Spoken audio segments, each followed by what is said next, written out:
If you're an entrepreneur, I'm sure you've heard it 1,000 times, right? Never quit, never give up. It's practically the first commandment of business. But what if that's not the whole story? What if the absolute smartest move you can make isn't about grinding harder, but about knowing exactly when and, more importantly, how to walk away? You know, it turns out Kenny Rogers might have been one of the greatest business gurus of all time. Because this is everything. It reframes quitting not as failure, but as strategy. A great entrepreneur, just like a great poker player, knows you don't win by playing every single hand. You win by knowing which ones to fold so you have the chips to go all in on the right hand later. And that really is the heart of it. There's a huge difference between giving up and strategic quitting. Giving up, that's when you're in the middle of the fight. Things get tough and you just drop your gloves. But strategic quitting, well, that's recognizing you've reached the natural end of one particular road. You're not abandoning your dream. You're just finding a newer, faster, better vehicle to get you there. So here's what we're going to cover. First, we'll get into the right mindset with the art of quitting. Then, we'll tackle the tough, personal stuff in how to divorce your business. After that, we get tactical with making yourself a prize. Then, we'll look ahead to what comes after the exit, and we'll wrap it all up with the big idea, your unsellable dream. Okay, first up, the art of quitting. Look, this is all about completely reframing how we think about this. Let's just throw out the idea that walking away is a sign of weakness. Instead, let's look at it for what it is, a powerful, strategic move for your own growth and for whatever's coming next. I want you to let this one sink in for a second. Quitting rocks. Seriously, when the timing is right, when you've learned all you can, or when your energy is just better spent on something bigger, quitting isn't just okay, it's this incredibly freeing, empowering move that opens up a world of new possibilities. All right, let's get into our second section, because this is where it gets personal. See, selling a business isn't just a spreadsheet transaction, it's deeply emotional. And that's why we're calling it a divorce, because for so many founders, that's exactly what it feels like. And this is why it's so incredibly hard. You didn't just work there, did you? You gave it life. You nurtured it. It was your baby. This connection is real, and it explains why legendary founders like Steve Jobs at Apple and Howard Schultz at Starbucks actually came back. That bond is so powerful that letting go has to be a conscious, deliberate process. So how do you know? How do you know if it's really time? Before you even think about putting a price tag on things, you got to be brutally honest with yourself. Are you actually ready to move on, or are you just going through a rough patch? Well, your gut will give you signs. Think about it. Do those new business pitches feel more like a chore than a thrill? Do you feel like you're stuck on a treadmill, just doing the same things day in and day out? Is that fire in your belly kind of flickering? If your mind is already wandering to the next thing, that's not failure. That's a sign that you're ready for your next chapter. Okay, so once you know it's time, you can't just rip the Band-Aid off. The separation has to be gradual. And it comes down to these 3 T's. First, you train people to take over pieces of your job. Then, and this is the hardest part for any founder, you have to trust them to do it. Just leave them alone. And finally, you tear yourself away. You have to park your ego at the door and truly let go. All right, you've done the internal work. You're ready. Now for the fun part, the sale itself. But the strategy here is totally counterintuitive. It's not about putting up a big for sale sign. No, it's about making your company so darn good that potential buyers can't help but come knocking on your door. This is the golden rule. The second you look like you're trying to sell, you lose all your leverage. You instantly become what's called a motivated seller. And motivated sellers always get lower prices. The goal is not to find a buyer, it's to create one. Think about it, right? It's human nature. We all want what we think we can't have. By not actively selling, you transform your company from just another business on the market into a prize, something exclusive, something desirable, something maybe just a little out of reach. That's the psychology that drives the price way up and puts you firmly in the driver's seat. So how do you actually do it? Well, you play the long game. You build real, genuine relationships with people at companies that might one day acquire you. You partner with them on projects, you make yourself visible, but most of all, you just focus on being so good, so dominant in your space, that your competitors eventually realize it's just easier to buy you than to keep fighting you. And listen, this isn't just some textbook theory. It's exactly how it went down for the author we're drawing from. He never planned to sell his company, Fluid, to the consulting giant PwC. They started out as competitors, then they became partners on a few jobs. And by working shoulder to shoulder, PwC saw Fluid's magic up close and decided, you know what, it's just easier to buy them. The offer came completely out of the blue. Okay, so you did it. You sold the business, the deal's done, the money's in the bank. So what now? This is the point where most people get some pretty terrible advice. The goal here shouldn't be about retiring. It should be about reloading. And the two paths here are just night and day, right? The conventional path says, okay, play it safe, settle down, preserve your capital.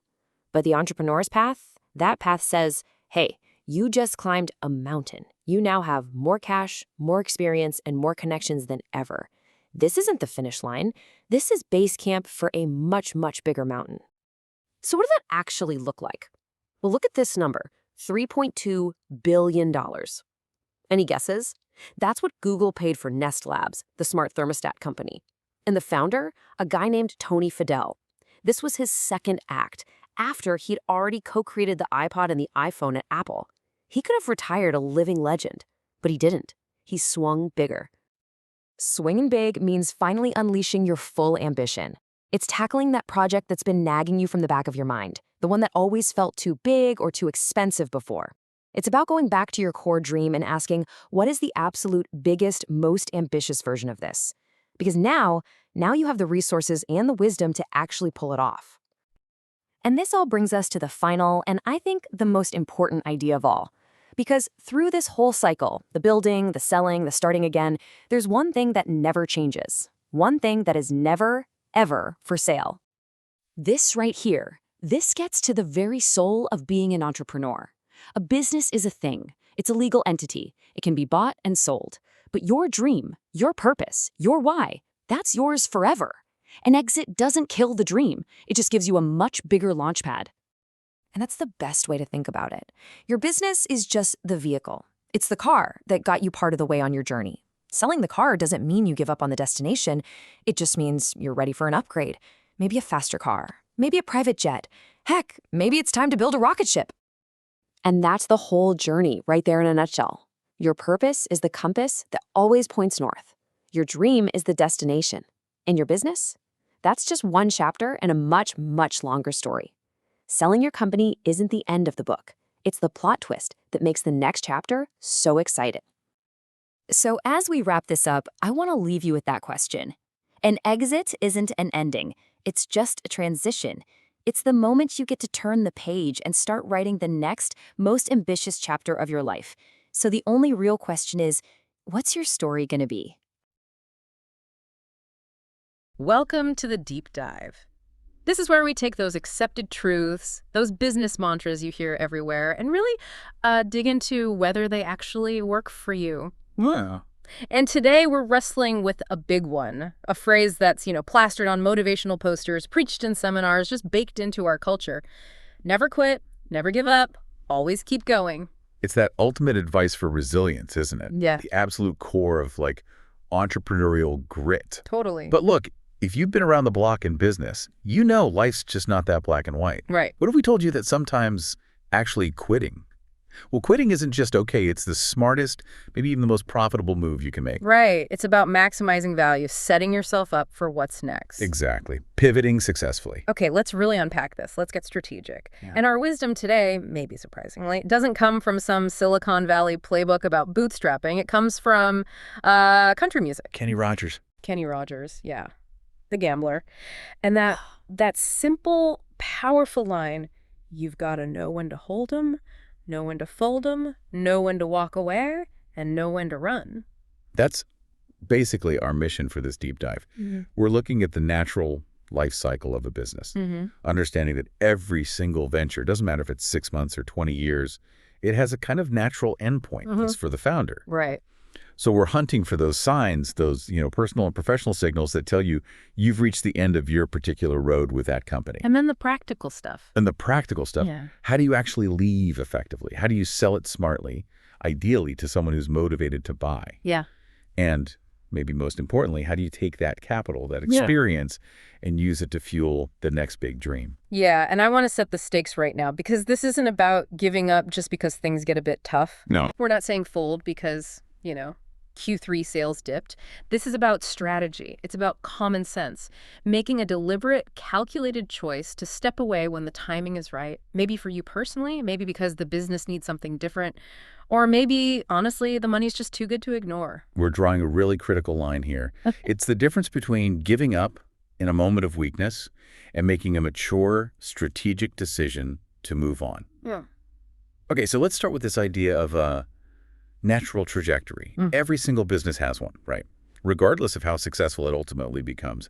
And the length of that path, well, it's almost irrelevant to the core lesson. Right. Like, think about your very first venture. Maybe it was mowing lawns, or like the source mentions, a little gardening company you started when you were 15. Exactly. That might only last, 6 months, a year? Yeah. But it's this intense, rapid learning curve. You make all your foundational mistakes quickly, cheaply. It's invaluable, even if it's short-lived. Okay, that's the quick learning cycle.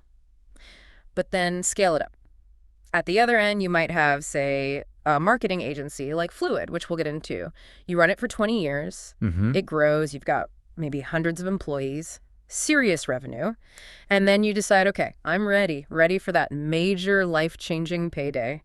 The key thing, whether it's 6 months or 20 years, is realizing there will come a point where walking away is just the undeniably smart decision for you. Right. And the source material points to 3 key situations where quitting, or maybe let's call it strategic leaving, is absolutely the right move. Okay, let's list them out. These feel like the benchmarks. First, like you said, the money. It's just too good to refuse. It gives you that freedom, that liquidity for whatever's next. Yep. Second, your own interests have just shifted. Yeah. You genuinely want to spend your time doing something else. Could be a totally different industry, learning a new skill, maybe even philanthropy. You've evolved. And the third one. Okay. This one feels like the most honest, maybe the toughest one for a lot of successful founders. It often is. You're just burned out. You're not having fun anymore. Yeah. When that daily grind feels like, grinding, instead of building or growing, Yeah. and the passion's gone, honestly, you become a liability to your own company. That's harsh, but probably true. In those specific mature circumstances, walking away isn't weakness. It's a powerful, positive choice. It saves you, and frankly, it probably saves the company too. Okay, so that really draws the line, doesn't it, between genuine giving up and that strategic leaving. Absolutely.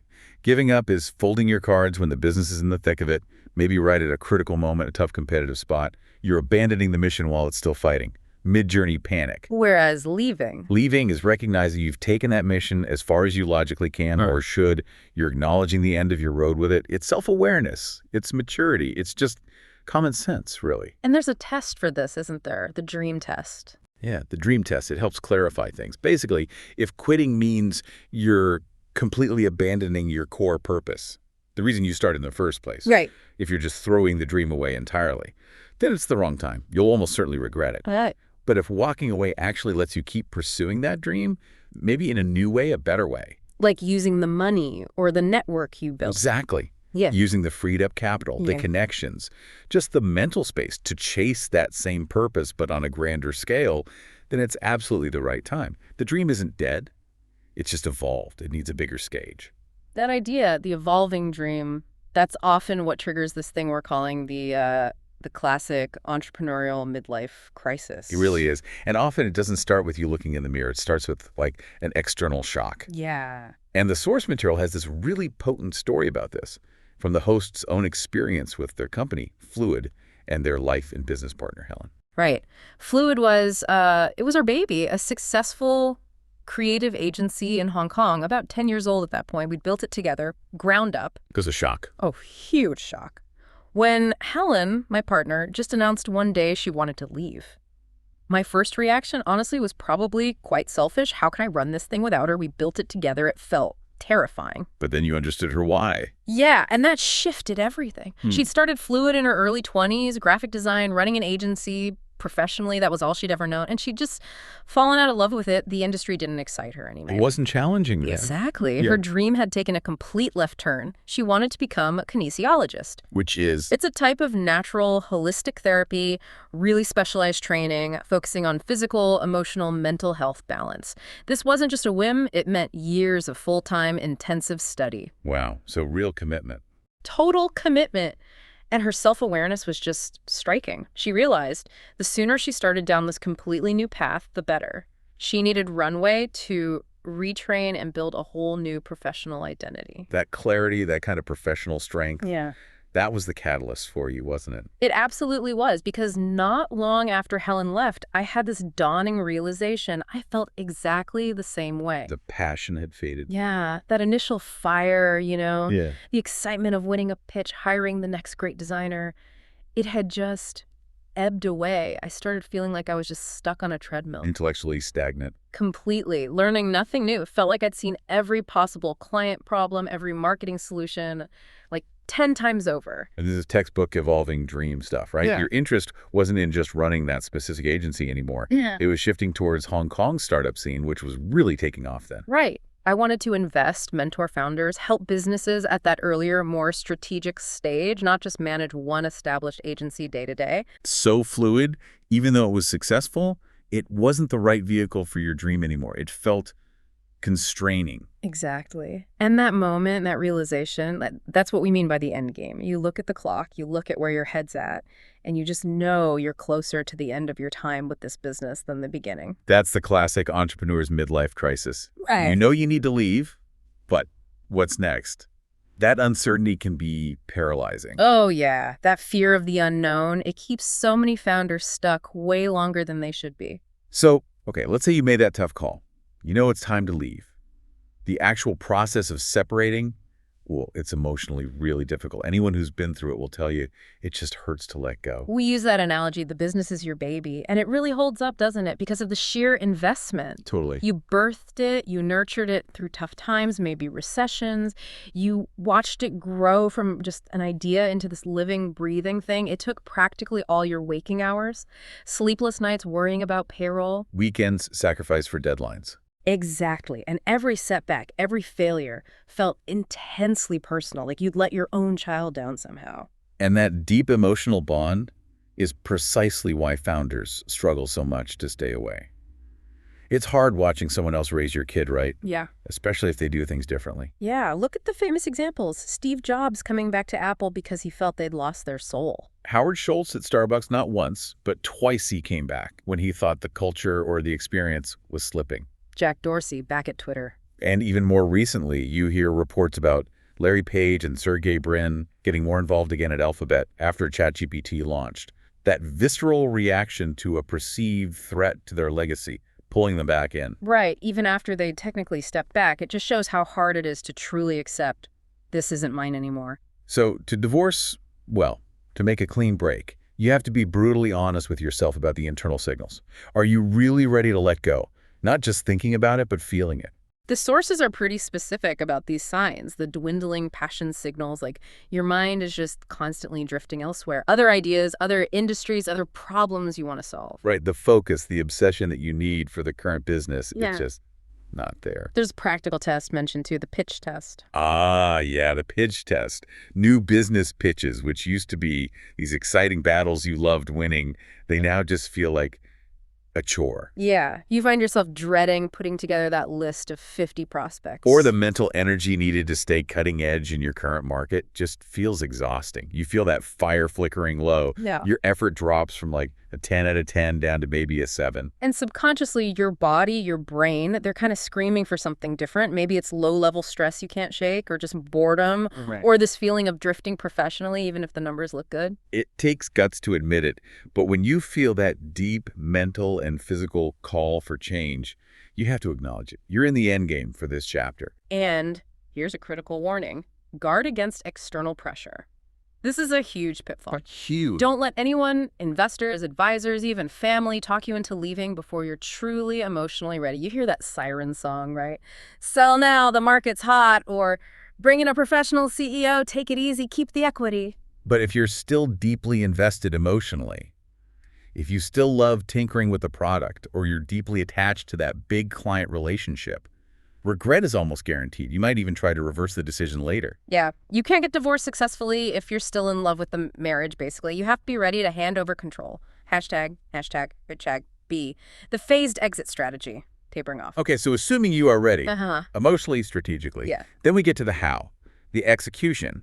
And the key is a phased exit. This isn't ripping off a Band-Aid. Right. Going cold turkey is usually a bad idea. Unless you're just shutting the doors completely, a sudden founder departure is incredibly disruptive. Bad for morale, bad for stability. And it tanks the value, right? Buyers see massive key man risk if the founder just vanishes overnight. Exactly. The source compares it to quitting an addiction. Trying to just stop running your business cold turkey after, say, 15 years. It's like trying to quit a heavy smoking habit overnight. Almost impossible. Much more effective to taper off. Yeah. Gradually, systematically, hand off your responsibilities until the whole thing runs smoothly without your daily input. And there's a method for this, a kind of stage-by-stage process. Requires discipline, but it works. Right. First step, identify one clear, distinct part of your current day job. Maybe it's managing the finances, maybe it's leading the sales team, and you give it away completely. And you pick the best person for it. Could be someone internal you promote, could be a new hire. You get them up to speed, give them the context, the expectations. And then this is the crucial bit: you step back. You leave them alone. Let them run with it. Let them make their own mistakes, find their own rhythm, build their own success in that role. Once that piece is running smoothly without you, you just repeat the process. Pick the next chunk of responsibility. Maybe it's operations, maybe it's product strategy, and hand that off too. Keep repeating that cycle.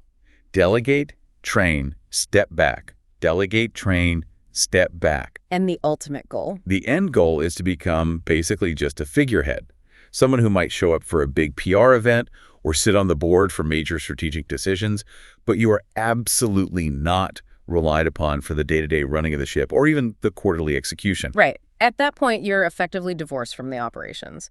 Then you face the next choice.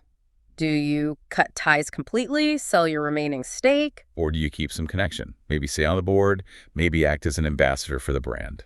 And the advice here is pretty blunt, isn't it? Very blunt. If you do decide to stay involved in any capacity, err heavily on the side of doing less, not more. Yeah. Because every time you jump back in, every unsolicited email you send about a marketing campaign, every time you try to second-guess an operational choice, you're undermining the new leadership you put in place. You have to accept it's not your show anymore. Find a new stage. Let them run the old one without your shadow constantly looming. Okay, this brings us nicely to some really critical lessons learned, specifically around finding your replacement. It's a minefield, often involving ego. The host admits some significant mistakes were made during the fluid transition. Oh, definitely. First big mistake was just waiting too long, holding on to too much control for too long because, frankly, the idea of not being in charge was terrifying. Yeah. Delayed the inevitable. Common founder issue. Totally. But the second mistake was who I picked initially as a replacement. Right. I chose someone I knew well, someone I liked personally, someone who was a great culture fit, a friend even. Instead of prioritizing. Instead of prioritizing sheer, objective, external experience and the proven knowledge needed to actually run a complex agency of that size and scale. Right.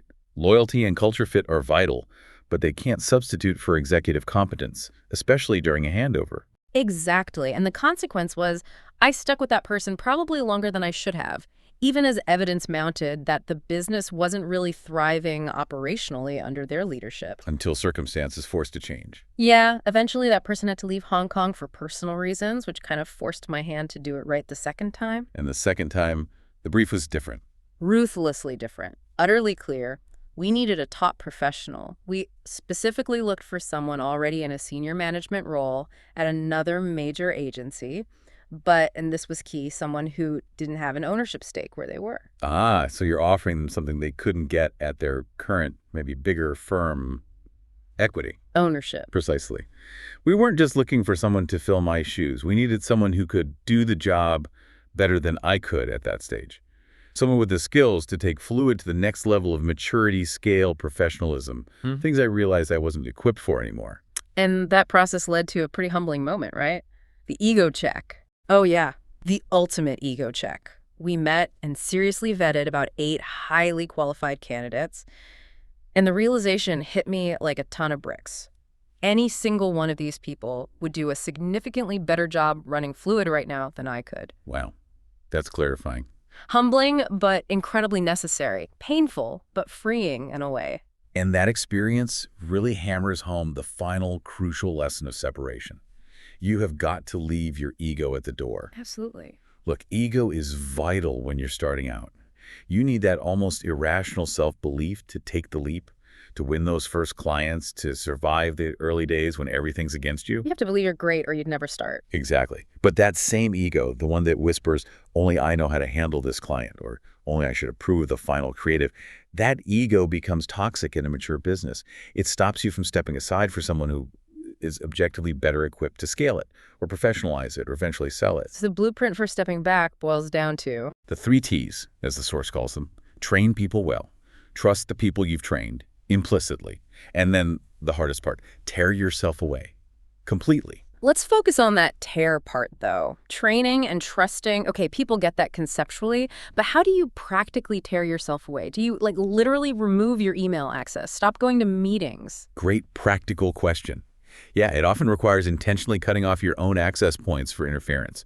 You might absolutely stop attending operational meetings. You formally delegate final sign-off authority. You make it harder for yourself to meddle. So deliberate self-sabotage of your old role.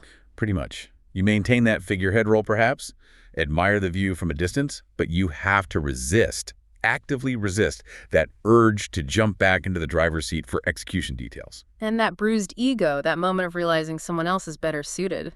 There's an upside to that pain, isn't there? Huge upside. By effectively firing yourself from the day-to-day, you've actually made the next big step, selling the company, much, much easier. Why? Because you've just proven the business isn't dependent on you, the founder, anymore. It's a saleable asset. Okay, so you've done the hard emotional work. You've stepped back, maybe put new leadership in place, proven the business can hum along without you micromanaging everything. Now we hit the financial end game, selling. Right. And the golden rule here is, well, it sounds completely backwards at first. Don't try to sell your business. Wait, that sounds nuts. If you want to sell, surely you try to sell. What does that even mean? Don't try. It means don't put up a metaphorical for sale sign. Don't actively shop it around like you're desperate to get out. Why not? What's the damage? The price immediately takes a hit, often 20, 30%, sometimes even more. The second you signal you're actively looking for an exit, you become a motivated seller. Okay. And buyers smell blood in the water. Exactly. They know you're looking to get out. Maybe you even have a timeline in mind. You've instantly put yourself at a massive negotiating disadvantage. They know they can probably squeeze you on price. It's basic psychology, isn't it? We always want what we think we can't have. The stuff that seems slightly out of reach feels more valuable. Precisely. Yeah. Your business needs to be perceived not as something up for grabs, but as a prize asset. Something running so well, so successfully, that potential buyers think, wow, getting hold of that would be amazing, but probably difficult. You don't want to be the motivated seller. You want to create motivated buyers. Buyers who are afraid they might miss out on acquiring your team, your market share, your momentum. Okay, so if you're not actively selling, how do you actually make a sale happen? Sounds like magic. It's not magic, it's just a long game. It's about strategic visibility, networking, and building genuine relationships. You get to know potential strategic partners and think broader than just your direct competitors. Look at adjacent industries, too. So collaborations, partnerships first. Yeah. Strike up partnerships where your skills complement theirs. Show them how good you are, how well your team operates. Build trust. Yeah. And then you kind of wait and see what develops. It's subtle. It often takes, 18 months, maybe even 3 years to play out properly. The Fluid sales story is a perfect example of this, right? It wasn't the obvious buyer. Not at all. Fluid's management, including the host at the time, they initially thought the natural buyers would be the big global advertising networks with offices in Hong Kong. Makes sense, right? Consolidating the market. Yeah, the usual suspects. So they networked with those guys, built relationships, explored partnerships, but that expected deal just never happened. And the actual buyer came out of left field. Completely left field. It was PricewaterhouseCoopers, PwC, a massive consulting firm with roots deep in accountancy. Okay, hang on. Why would a Big Four accounting and consulting giant want to buy a creative marketing agency? That needs explaining. It's about market shifts. This was mid-2010s. Traditional consulting services like audit and tax were getting squeezed on margins. PwC, Deloitte, Accenture, they all realized they needed to offer clients more. They had to move into higher margin areas like digital transformation, customer experience, brand strategy, creative execution. This stuff Fluid did. Exactly. They were increasingly competing with the traditional ad agencies and digital specialists for those big corporate transformation projects. And they realized they needed genuine, proven creative talent and credibility fast. And Fluid had that credibility. Yep. PwC had actually hired Fluid for a few big consulting projects first. They got an inside look. They saw the quality of the work, the strength of the team, the fact it wasn't reliant on the founder anymore. And decided buying was easier than building. Quicker, easier, probably cheaper in the long run than trying to build that specific creative capability from scratch internally. So they made an offer to buy the whole company, lock, stock, and intellectual property. So the strategy lesson there is huge. Don't just network with the buyers you think should buy you. Absolutely. Focus on running a brilliant business, being innovative, getting known for excellence, and network widely, especially into adjacent fields. Be so good, so visible, that even unexpected players, like consulting firms, can't ignore you. They see they can't easily beat you or replicate you, so their only option becomes trying to buy you. Okay, so let's say that surprise offer lands on your desk. Or any offer, really. The source stresses. Just because you get an offer, even a good one, doesn't mean you have to sell. Pause. Evaluate. Critical pause. You need to make sure the deal checks 3 specific boxes. It's a balance. Okay, what are the 3? 1, is it genuinely good for you? Does it give you the financial outcome, the clean break, the opportunity you need to move on? That's the personal check. Makes sense. 2. 2, is it good for the people in the business, your team, the ones who came on the journey with you, who trust you, who depend on their jobs? Does the deal look after them? That's a big one, often overlooked in pure finance terms. And 3. 3, is it good for the business itself, the entity, the brand you built? Are you leaving it in safe hands? Do the buyers respect its purpose, its culture? Will they nurture it or just strip it for parts? And the PwC deal for Fluid apparently wasn't the highest offer they got in pure dollar terms? Correct. Not the biggest multiple, but it was the right offer because it nailed all 3 criteria. PwC obviously met the financial needs, but crucially, they showed real respect for Fluid's creative purpose. And this was huge. They committed upfront to increasing the salaries of all Fluid employees on day 1 after the acquisition. Wow, okay. That sends a powerful message to the team. Massive message. It showed commitment, it rewarded loyalty, it secured the team's future. That non-financial element made it the right ethical and professional choice, even if another offer might have looked slightly better on a spreadsheet initially. There's another exit route mentioned too, for the host's later investment company, Nest, a management buyout, an MBO. Yeah, MBOs are a great option sometimes. This is where the existing managers within the company team up, raise finance, and buy the business from the owner. Who funds that, typically? Usually a mix. Bank loans, maybe some private equity backing. Sometimes the seller even provides some of the finance themselves, called vendor financing, to help the deal happen. It's often a smooth transition because the people who know the business best are taking over. Ensures continuity. Okay, so multiple ways to exit, but even with a successful exit like Fluid, there's still sometimes looking back, maybe a hint of regret. It seems so. The reflection was that it took like 3 or 4 years afterwards to really build up a similar operational capability like the one now behind HelpRank to pursue the ongoing purpose. So the thought was maybe keeping Fluid with the professional managers in place and just using its profits or platform for the next thing. Maybe that could work too, less disruptive. It's a valid what if. Hindsight's always 20/20, right? Yeah. But the core point remains, once the sale is done, regret or no regret, every single exited entrepreneur faces that same big question. Okay, what now? And this brings us right back to that theme of ignoring bad advice. There's a story about the very first small sale that Accommodation Express business back in '96 taught a lesson that just scaled up with every bigger exit later on. Right, Accommodation Express.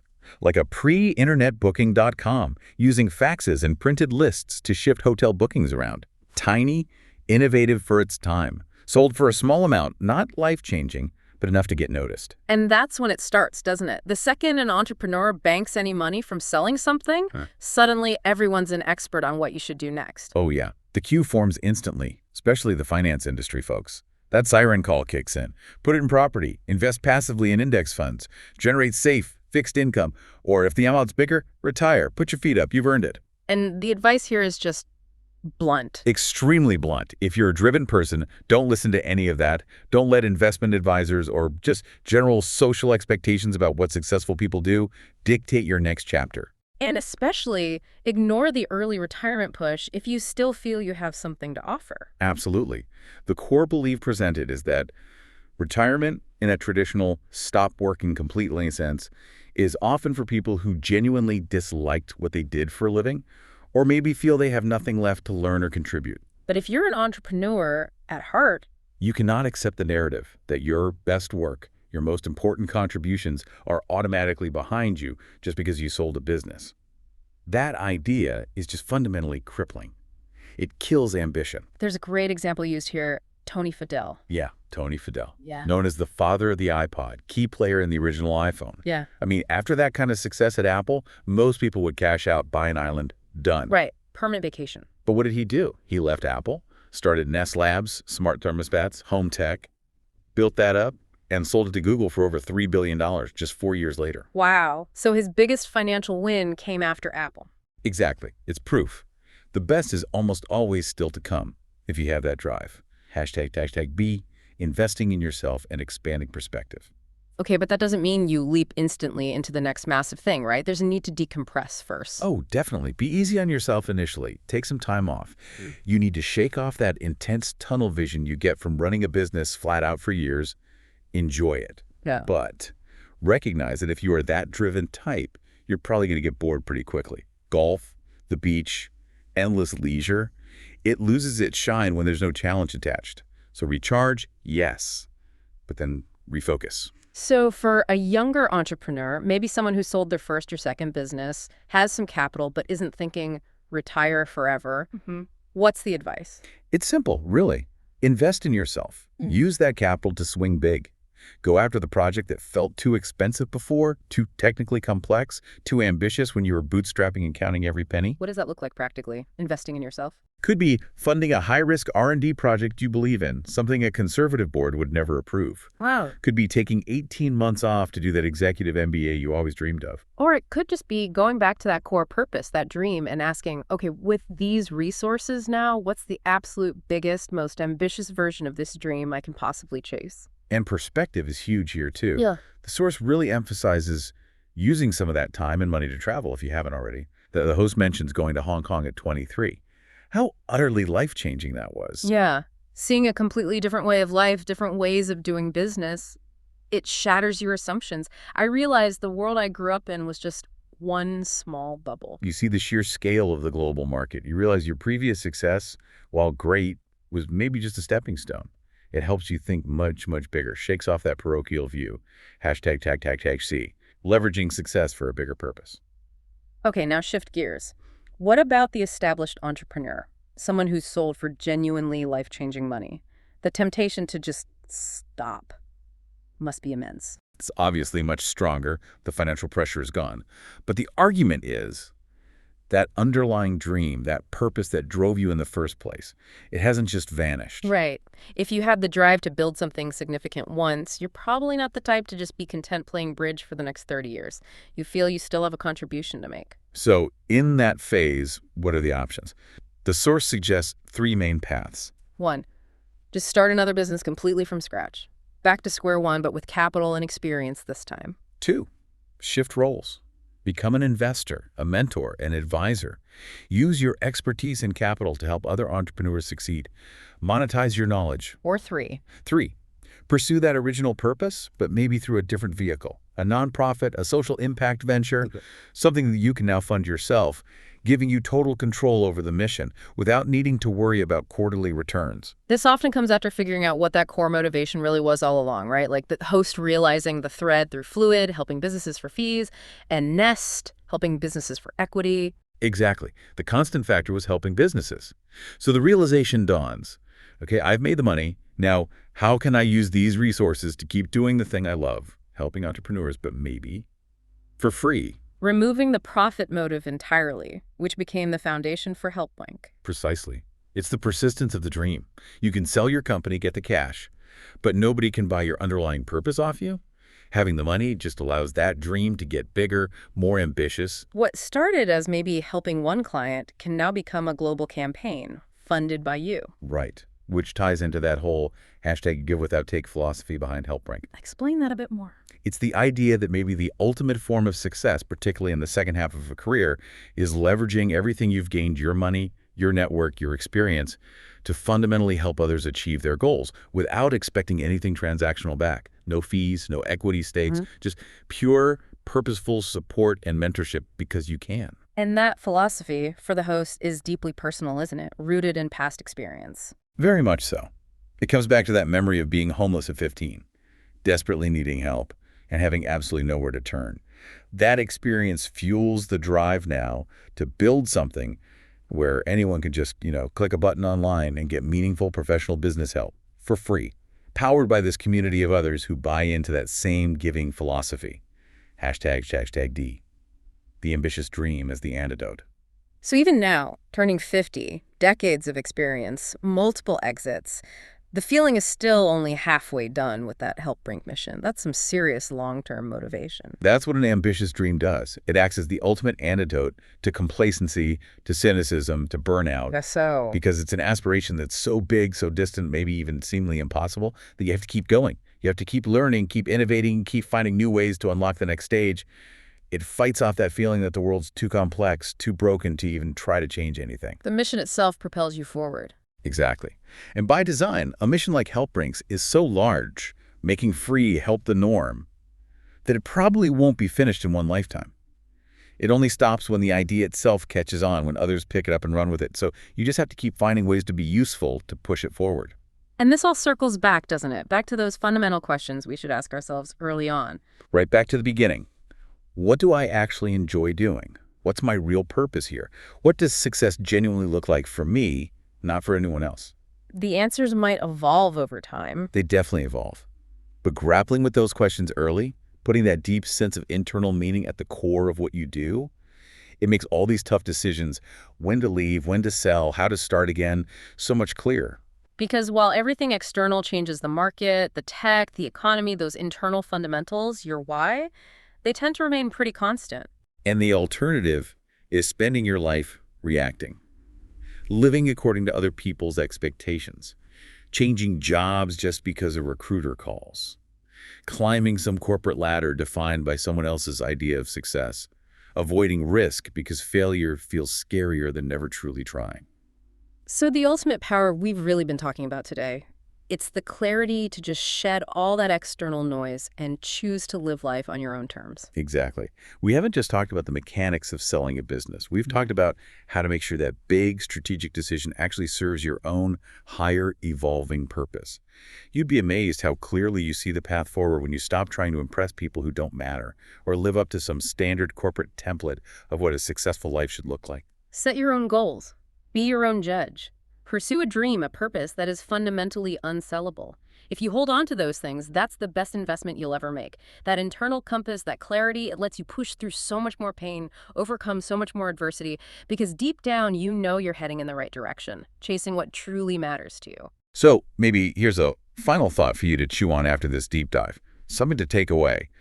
The only way you can truly fundamentally fail is to spend your life pursuing success based on someone else's blueprint. So the question is, what standardized vision of life, maybe it's hitting a certain net worth, maybe it's early retirement, maybe it's a specific job title, what vision are you currently trying to live up to, and what would happen if you just stopped?